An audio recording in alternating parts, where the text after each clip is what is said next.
PXG versus Bastard Munchen is the most hyped game in all of BLUELOCK, from settling the score of longtime rivals, seeing new and old characters make their appearances, and closing the curtains on the NEL as we go into the U20 World Cup arc. The one thing I think makes this game so hyped though is of course the countless rivalries and characters we'll see in this match. Some of them we haven't seen in a while, or characters that have literally been developed since the second selection. So before we get into the match, I think it's very important to get all the information possible, including what I think every single matchup is for PXG versus Bastard Munchen. We have rivalries from outside of BLUELOCK, rivalries we've seen throughout the series, revenge arcs, and of course battles to get into the top 23 salaries, which will decide the final Japan U20 team. Almost every character on both teams has a rival or someone to go up against that just makes sense, and I think the first one and one of the most hyped ones is Kaiser versus Chappie. This is a battle of the new Gen 11s. We've seen it in the Ubers game, and I believe we'll see it here again, as it'll showcase the power of the new Gen 11s. In order to stop Kaiser, you're gonna need a new Gen 11 talent, and vice versa. In order to stop a new Gen 11 player in Chappie, you're gonna need Kaiser to shut him down. And although he isn't confirmed, Chappie seems to be a new Gen 11 player. Not sure his position, maybe he has more of a midfielder position. No matter what though, the glimpse we saw of him was that he wasn't sweating and was also blocking Aiku with ease, someone we know is a really good defender. If that isn't saying much, I don't know what will. Kaiser, if left on mark as well, is a very big threat, so it makes sense that Chappie will go up against him. Kaiser has played against Augie and Lorenzo before the NEL as well, so maybe he has a past with Chappie. He may even play a role in his backstory, as we still haven't gotten the much-deserved Kaiser backstory. Kaiser will probably be going up against Rin as well, fighting for that top spot as it was hinted at the end of chapter 240. We know that Rin is pretty much new Gen 11 level, and Rin is him when it comes to defending everyone, so I could also see that as a possibility. There's a lot of obvious matchups in PXG versus Bastard Munchen, but remember, there is a lot of players from both sides, so there are matchups that are kind of hinted at, but not explicitly said. And I think Igaguri and Nanase is one of these matchups. So coming in at number 2, we have Igaguri and Nanase. We know Nanase is playing in PXG as he got a salary, and we see him in the game as well. Igaguri up until this point hasn't played, but if there was a person he would go up against, I think it would be Nanase. Both are explicitly said to be not good, and if Igaguri had a chance against any of the PXG players, it would be Nanase or some random character. The 1v1 is probably going to be one of the most comedic moments in the game. We might just see Nanase try to pop off, but he's kind of mid, and then Igaguri just goes for a foul. Enough of the Nanase slander though. Both of them do need to perform to get into the top 23 salaries since they're currently out of it. Having this matchup will pretty much be a 1v1 to make the team. And this video is made before chapter 241, which is titled Pickled Radish and Natto. And if you don't know, that is Igaguri and Isagi's first selection food items because they were so low ranked. So in the next chapter, we might just get some development for Igaguri as well.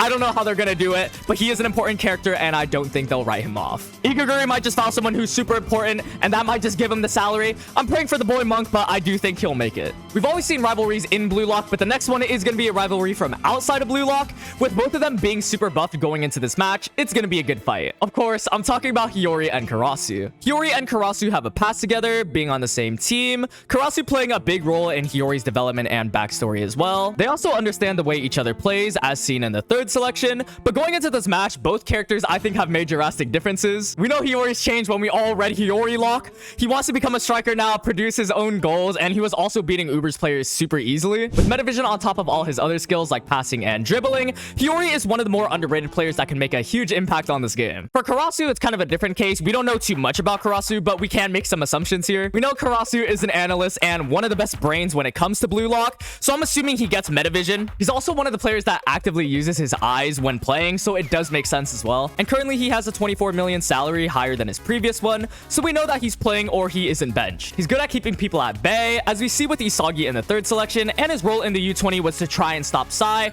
We see it on multiple occasions. Sai also parallels Hiori very well. It makes a lot of sense as they've been rivals for a while. I assume some dialogue will be changed about Hiori finding out who he is or starting to love football. Will be traded with Karasu. Karasu will probably say some sus stuff per usual, and it'll be a battle of midfielders. The character and rivalry I want to talk about next is Kiora Jin, who was confirmed by Noel Noah to be able to play in the next match. So who will be Kiora's matchup? I think it only makes sense for it to be Akira and Doji, another second selection player we haven't seen. Again, Kiora and Akira are players we both haven't seen and have one of the coolest designs, by the way, but they were revealed way back in the second selection and we haven't seen anything related to them. We know Kiora's stats are pretty good and he is said to be able to take over Corona's role pretty easily. Akira, we have no clue, no information, nothing.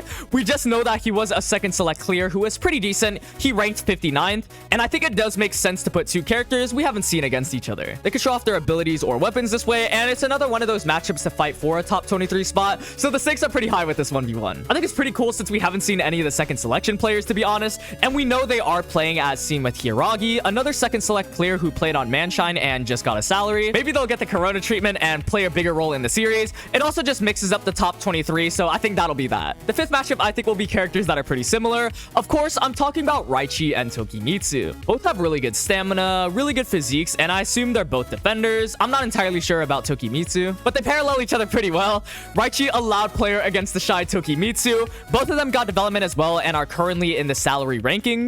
I'm a big advocate for Tokimitsu having a double ego, his shy ego, which we've seen throughout the series, and then out of nowhere, he pulls out this super confident Tokimitsu when he gets the ball or something else like that. And then I think it'll be up to Raichi to defend him, and we know Raichi has been training and can keep up with his stamina due to his stats. They both do need to get a higher salary as they're kind of on the edge when it comes to the top 23, with Tokimitsu literally being number 23 and Raichi being number 20. So the stakes are high for both of them, and they are characters I think people do care more about. I know I do, so I'm hyped for this matchup. Speaking of hype matchups, if we're talking about PXG versus Bastard Munchen, of course, we gotta cover Rin versus Isagi. I just made a video on this, so I won't go into too much details, but Rin is Isagi's main rival, and someone Isagi hasn't beaten yet. The final hurdle for Isagi to have one of the best performances in the NEL is Rin, who is currently ranked number 1 and probably the best player in BLUELOCK at the moment. Rin is crazy good at the moment, even stopping Manshine City, a team Bastard struggled with, and also stopping the Nagi and Reo combo. But also don't count out Isagi's development,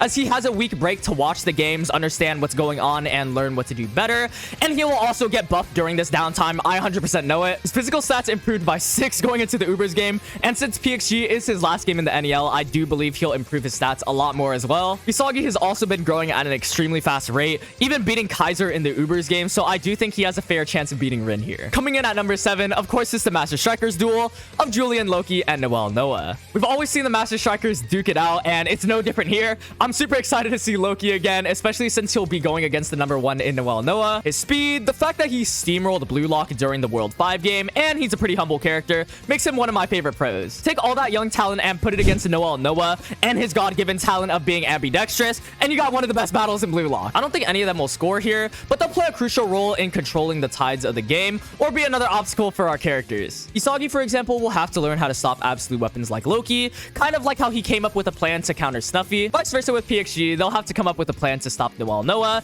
I think this matchup just makes sense. At number 8, this one I'm kind of going out on a whim here. If there was a matchup I think wouldn't be true from this list, it would most likely be this. But at the spot, I'm going to put Narutepe, the U20 defender, against Yuzu Haruhiku, a second selection player on PXG. Narutepe, if you don't remember, is the speed type defender from the U20. He's also part of the defender quartet with Aiku, Neo, and Dairai Miroku. He's also the only player from these 4 who hasn't gotten a salary. I think the author does care about them a little bit, or giving them a fighting chance. Otherwise, we wouldn't have seen Neo or Dairai in the top 23. Yeah, he wouldn't have put them there in the first place. And Dairai is actually currently ranked in the top 23, with Neo being number 25. So Narutepe needs to pop off this match to get into the rankings. It's the same case with Yuzu here. He hasn't played and doesn't have a salary yet, so he needs to prove himself to get a spot on the team. We don't know anything about Yuzu. Same thing could be said about any of the second selection players, but his name Haruhiku stands for Spring Boy, and this is the reason why I put him against Naru. Naru is an explosive acceleration defender, and Haruhiku stands for Spring Boy. Maybe he like springs forward. I might be looking too much into this, but he may also be a faster character to parallel Narutepe, as we know that a lot of these matchups are parallels. And you might be thinking, if Narutepe has an explosive acceleration, shouldn't he go against Zantetsu, who also has the same weapon? And you may be right, but I think Zantetsu is an important character who deserves another character who plays a similar importance, and that's of course Yukimiya. So the ninth matchup I think will be Zantetsu versus Yukimiya, as both of them are fast, can dribble well, and both of them are pretty important to the plot. Yukimiya got his development during the Manshine match, and Zantetsu has been a character since the first selection, getting further development in episode Nagi. With Zantetsu, he also has the training of Loki, who has a similar weapon to them. I expect Zantetsu to be buffed going into the PXG game, so it makes sense that someone like Yukimiya, who is pretty good, we can't deny his skills just because he's blind. Anyway, someone like Yukimiya, who is more skilled, has to go against Zantetsu, who can be a threat if left alone due to the nature of his weapons. Alright, the final matchup is one I've been holding up and haven't mentioned yet. At this point, I assume you guys already know already, but of course, it's Shido versus Kunigami. I think this is on par with the rivalry of Rin and Isagi in terms of importance, as Kunigami's development has been delayed up until this point, and I guess we could say the same with Shido since he hasn't done much in PXG. I think they've specifically put off all the development for this match, and it makes a lot of sense. Kunigami, the sole winner of the wild card, has to go against the player who sent him down this path. And with Shido, he does need to prove himself as he only has a 25 million salary, salary compared to everyone else who's been increasing like crazy. Kunigami also does have double his salary at 50 million. I assume during Bastard's break, Shido will get the same amount as him when they go against Barcha, and then going into the match, they're on equal terms and need to prove who's better. We also have all the development of the wild card for Kunigami. I think it'll make more sense as to why he wants to beat Shido or get revenge on him so badly. And Shido, well, he probably doesn't care. I assume he'll have some funny interaction with him, like asking if Kunigami came back specifically for him, some zesty stuff like that. But Shido is also one of the most talented players in Blue Lock. I think because we haven't seen him, a lot of people are forgetting that. So Kunigami, in order to beat him, will have to beat out his insane talent. I think we'll get a lot of focus for Kunigami since he does need some buffs or developments. He's not really the best right now, we all know that, but his impact on the PXG match I think will play a pivotal role in who will win, especially goal-wise. I do think both Shido and Kunigami will score a goal. Yeah, especially goal-wise, I do think Shido and Kunigami will score one of the 3 goals. Maybe Kunigami teams up with Isagi or maybe even Kiora. I know that's a popular theory, but that is pretty much every single rivalry in the PXG versus Bastard Munchen match. I try to cover every single prominent character from both sides. I know I left out a few characters like Ness, but I'm not entirely sure who his matchup will be. But if you have any theories, let me know in the comments below. Let me know as well if you change any of them or if you think some characters will be going against others. For example, do you think Igaguri will just go against a random second selection player, or maybe Ness will go against Chappie? Let me know down below. I think all of these matchups make PXG versus Bastard Munchen one of the most important and hyped matches in the whole series. I'm hoping we get the proper development and time for each one of them, as there is a lot going on. I mean, this is what this video is all about. That being said though, if you enjoyed the video, please hit the like and subscribe button. It supports me so much. We'll see if we're right about any of these predictions during the streams. And if you don't know, I stream all the Blue Lock chapters as soon as they come out on Friday or whenever they come out, usually around 10 to 11 a.m. PST. My name's Hiryo. Thank you guys again so much for the support recently. I appreciate you all so much, and I'll see you guys next one.